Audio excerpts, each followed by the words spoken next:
Olá, boa noite a todos. Boa noite. Nossa primeira gravação de 2022. Desejamos a todos um ano de muita prosperidade, de muita proteção, junto ao nosso Mestre Jesus. Nos fechando nossos olhos, nos conectando com a espiritualidade maior.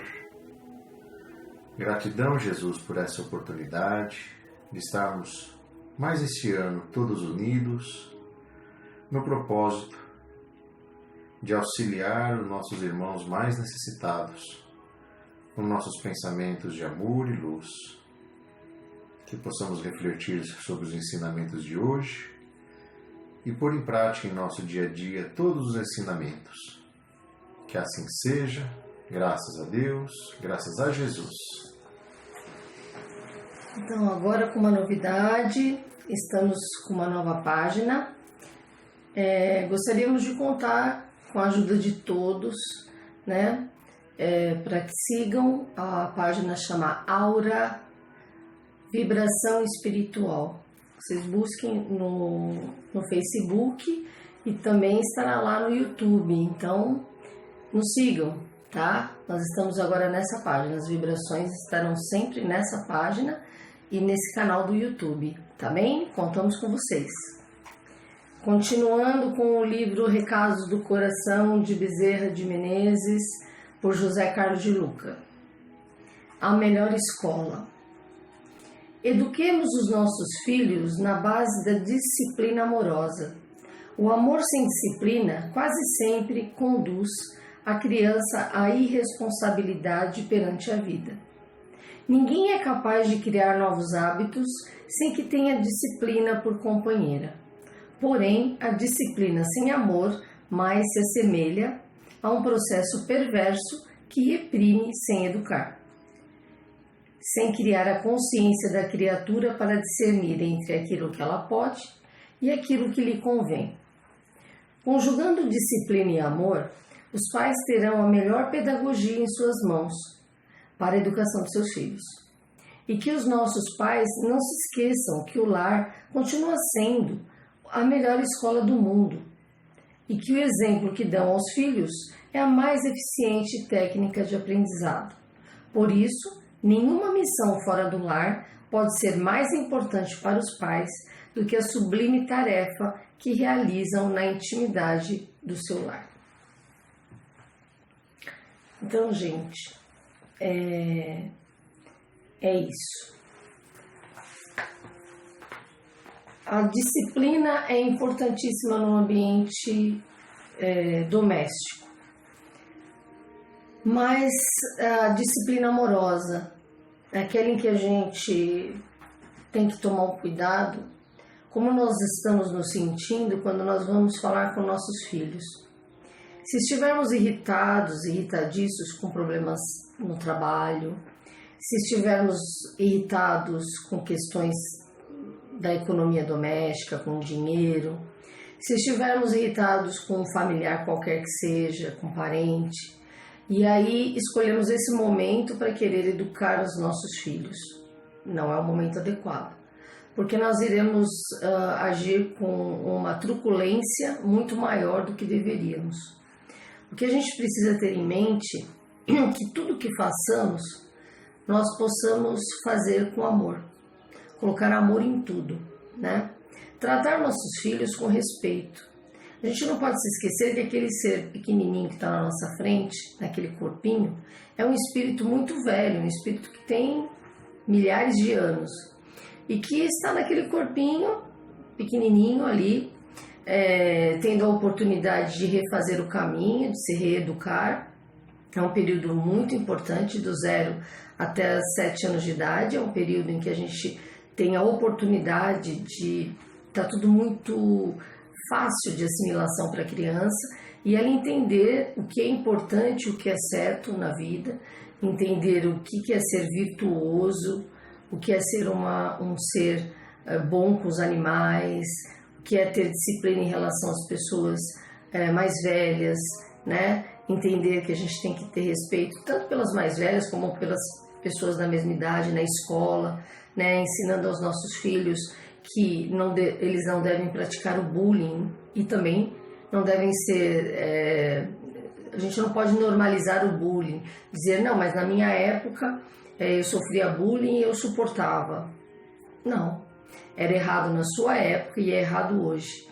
O que a gente tem que incentivar aos nossos filhos é que eles não pratiquem o bullying, não sejam vítimas dele, que eles se coloquem, né, de uma forma incisiva e que tenham uma autoestima suficientemente boa para não serem atingidos por brincadeiras de mau gosto que acontecem às vezes no ambiente escolar. O nosso lar, a nossa casa, é o ambiente em que nós estamos acolhendo os espíritos, né, os nossos filhos, que eles estão sob os nossos cuidados, somos responsáveis por eles e isso não será cobrado, né? E a gente tem que fazer isso com a forma mais amorosa e dando exemplo, porque não adianta a gente mandar os nossos filhos fazer coisas, não agirem de determinada forma, se nós, em contrapartida, somos falhos e queremos dos nossos filhos aquilo que nós mesmos não fizemos, né, amor? Sem dúvida. Olha a oportunidade que nós temos, dentro dessa célula familiar, de dar um exemplo. Nós queremos o que para o futuro dos nossos filhos? Eu acho que não tem nenhum pai que queira um filho que sofra as consequências de um mau exemplo. E quem é esse nosso filho? Para nós que acreditamos na reencarnação, já pararam para pensar que esse nosso filho pode ser um avô, uma avó, que também quando nós éramos pequeninos, nos trataram com muito amor e carinho. E vamos imaginar também que não seja um parente consanguíneo, que possa ser um desafeto do passado. Mas nós temos aí a oportunidade de reparar as falhas de outras vidas, dando simplesmente o exemplo. Mas eu não sei quem ele foi. Aí não importa na realidade, né? O que importa é a nossa atitude em dar o bom exemplo. A nossa jornada começa na nossa célula familiar. Que responsabilidade que é a nossa célula familiar, né, amor? De que adianta você fazer de tudo para o vizinho, para os amigos do trabalho, mas dentro da sua casa você não dá o exemplo que tem que dar?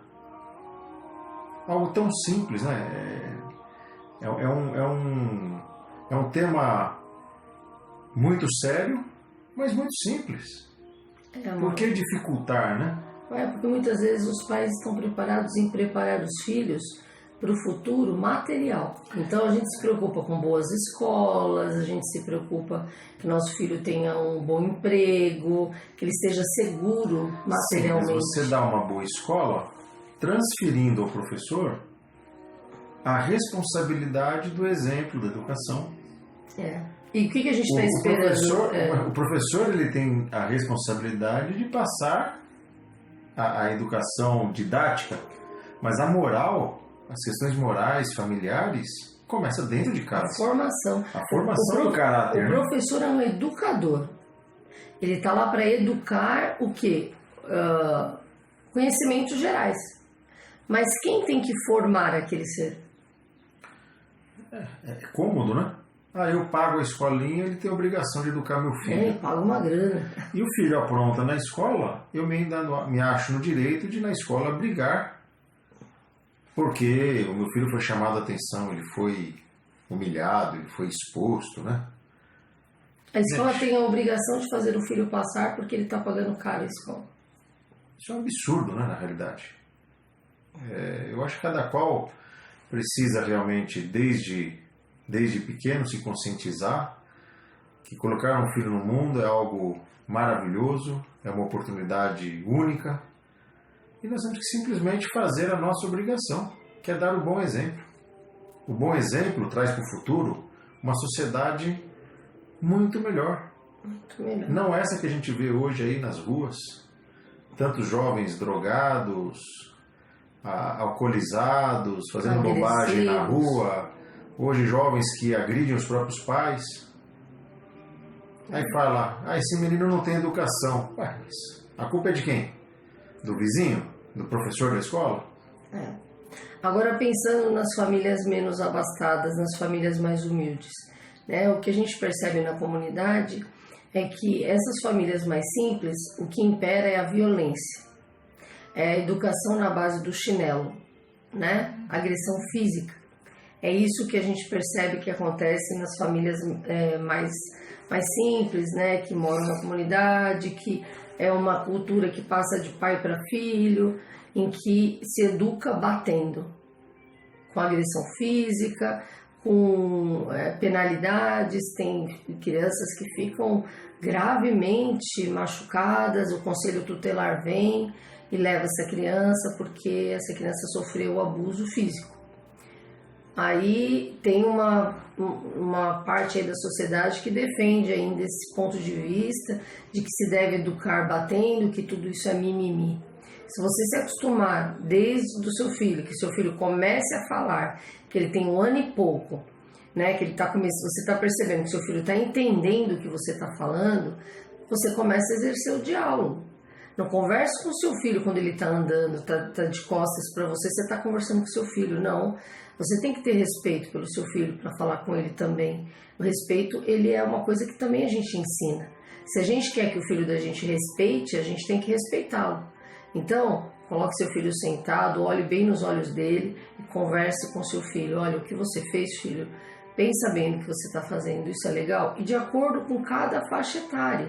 Você não vai ter uma conversa rebuscada com uma criança de 2 anos, mas você consegue explicar para ele que ele não pode dar um tapa no seu rosto, que não é bonitinho dar um tapa no seu rosto, que não é bonitinho dar um tapa no rosto do amiguinho, né? Não incentivem comportamentos que depois vocês vão ter que retirar dessa criança.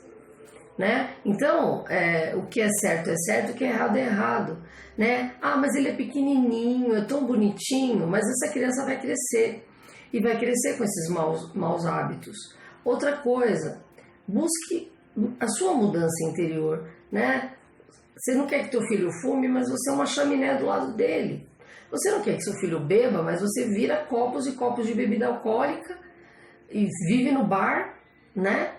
E chega embriagado em casa, mas não quer que seu filho beba. Ou então, ao inverso, às vezes você quer molhar a chupeta da criança num copo de cerveja, porque antigamente se fazia isso. A gente tem que repensar comportamentos. Você não sabe que dons e que vícios essa criança trouxe de outras encarnações?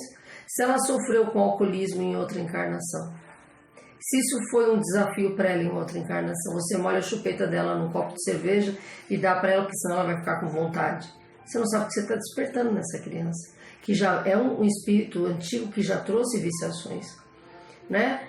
Agressividade gera agressividade. Você grita, berra com seu filho, e às vezes você vê ele brincando com um boneco, com a bonequinha, a menina, e ela berra com aquela criança, com aquela boneca, exatamente como ela vê você fazendo com ela.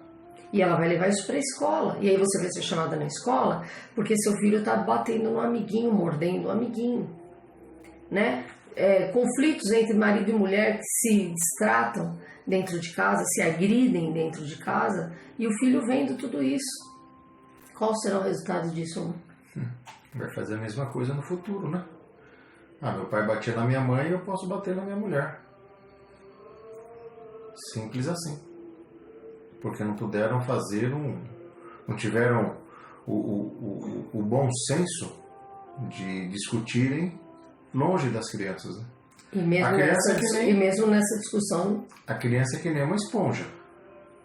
Ela tá ali chupando, absorvendo tudo o que ela tem de direito e de uma forma muito rápida. Só que tudo que ela absorve é conhecimento. Então ela enxerga o conhecimento do meu pai batendo na minha mãe. Opa, então o certo é pai bater na mãe. Cresce como? É assim. E quando esse pai é agressivo com essa mãe? Quando esse pai fala alto, quando esse pai berra, ou quando a mãe berra com esse pai? O que é que essa criança está aprendendo? Berro.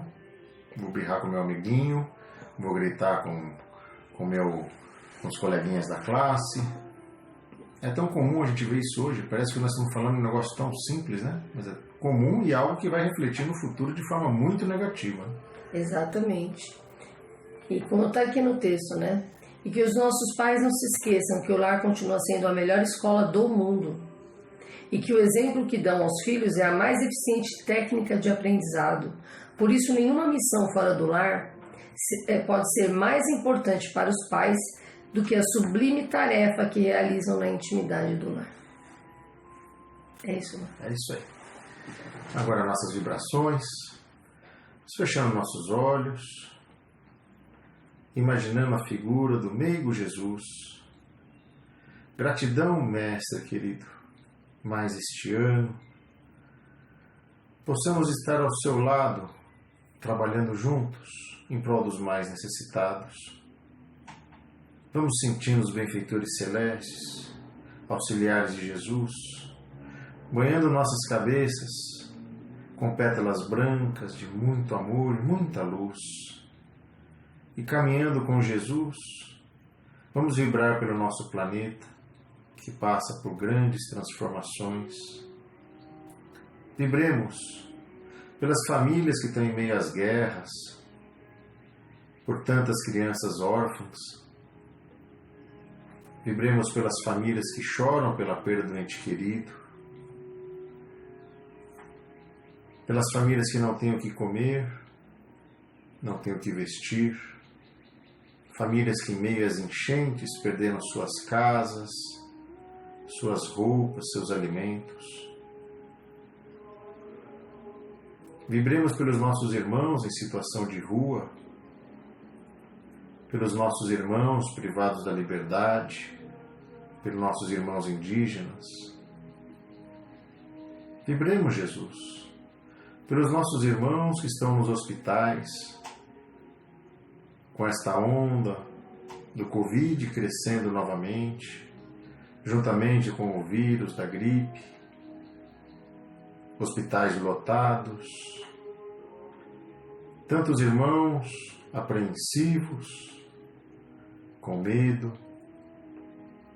Vamos confortar os corações desses irmãos. Vamos vibrar pelos irmãos que estão nos corredores dos hospitais, à espera de um leito. Vibremos pelos médicos e enfermeiros que continuam bravamente na linha de frente, cuidando de nossos parentes e amigos, enfrentando esse vírus terrível, correndo o risco de se contaminarem. Protegei-os, Jesus. Vibremos pelos irmãos que estão se tratando dentro de seus lares, com pensamentos suicidas, síndrome do pânico, se tratando de Covid. Sejam todos envolvidos em muito amor, em muita luz, em saúde, perseverança, em muita fé. Te pedimos, Jesus, pela proteção de nossos lares, de nossos familiares, nossos companheiros, nossos filhos, que possam estar envolvidos em muita proteção. Vibremos pelos nossos vizinhos, pelos moradores de nosso bairro, da nossa cidade, do nosso país. Silenciamos, Mestre querido, para abrir o coração a Ti e fazer nossos pedidos pessoais.